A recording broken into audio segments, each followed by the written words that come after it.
it's Marian. Welcome to 25 Days of Plantmas. This is a special My Oasis Life holiday series where I'll be talking about at least one of my plants per day, every day during Vlogmas. I'll be sharing with you the plant's journey with me ever since I've gotten it, all of our highs and lows, and of course how I care for and propagate the plant.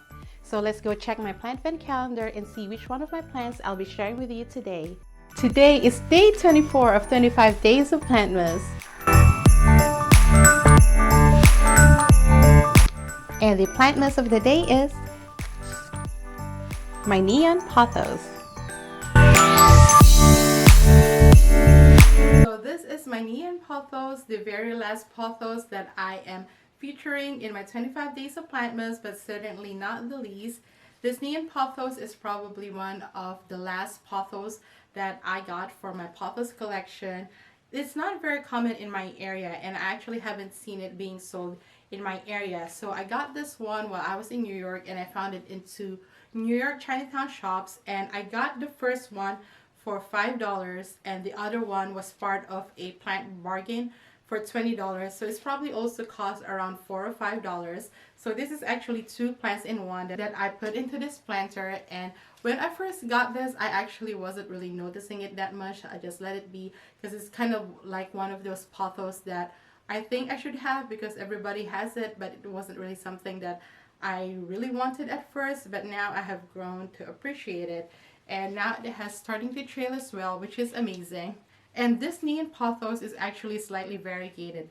At least the second plant that I got has some variegation in it, but you can't really see it unless you inspect the leaves really close, like this one. And this one has like slight variegations in them, but with or without variegation, they're pretty nice plants, especially this time of the year. I feel like it fits into the whole Christmas thing. Oh, like this new leaf, look at that. I don't know if you can see it, but there is a variegation on its rim, like a darker green on its leaf. But yeah, but when it first grows, it is in this very light, limey, almost yellowy color, but as it grows older, the leaves become more mature, it becomes this more dark neon green color, but it's still very much neon green.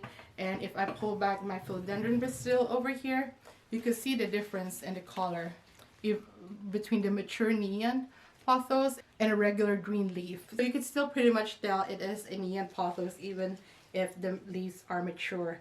And this one hasn't given me any problems, to be honest.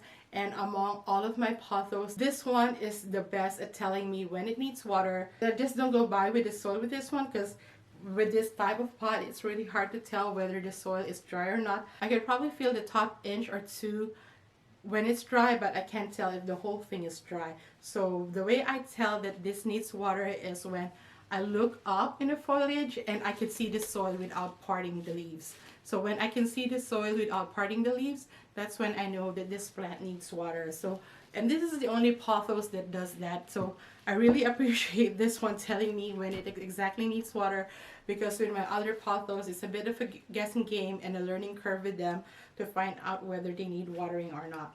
So with this one, I don't need my planter app to tell me if it needs water. So this is kind of like my Fitonia in a way, that it tells me with the state of its leaves and its foliage whether it needs water or not. As far as fertilization, I haven't fertilized this either, and I haven't propagated from this either. So if I do propagate from this though, I'm probably going to do the sphagnum moss method, but for most of my pothos, the water method has worked the best.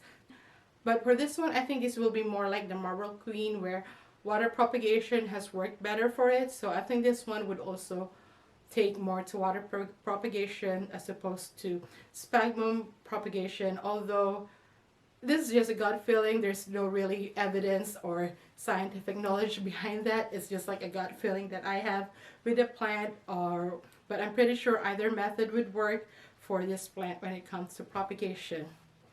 But yeah, this is my neon pothos, our penultimate. That's our Plantmas story of the day. I hope you enjoyed it. Please be sure to tune in tomorrow for the next installment of 25 Days of Plantmas. And if you miss any episodes, all of them will be included in the playlist that links up in the card and down in the description. Thanks again for watching. I see you, I appreciate you, and have a plentiful holiday season, everyone. Bye!